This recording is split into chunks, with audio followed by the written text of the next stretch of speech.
Hello বন্ধুরা, আজকে আমি তোমাদের সাথে শেয়ার করছি লোটে মাছের ফিশ ফ্রাই।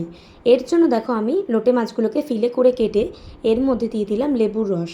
এখানে আমি একটা মিক্সিং জারে চাটনি করে নিচ্ছি। দেবো ধনেপাতা, আদা কুচি, রসুন, কাঁচা লঙ্কা আর সামান্য লবণ। এবার আমি একটা মিহি পেস্ট করে নিলাম। তোমরা চাইলে এখানে পুদিনা পাতাও অ্যাড করতে পারো। এখান থেকে আমি 1 চামচের মতন ধনেপাতা বাটা দিয়ে দিলাম, দেবো কাঁচা লঙ্কা বাটা আর সামান্য লবণ।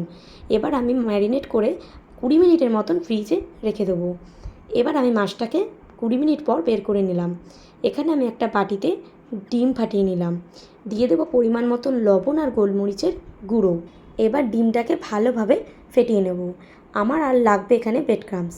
এবার আমি লোটে মাছের একটা করে ফিলে নেব, একবার ডিমের গোলায় আর একবার ব্রেড ক্রাম্বসে। এইভাবে করে আমি সব মাছের ফিলেগুলোকে কোট করে নেব। এখানে আমি ডবল কোট করেছি, তোমরা চাইলে সিঙ্গেল কোটও করতে পারো। এবার আমি কড়াইতে দিয়ে দেবো সাদা তেল।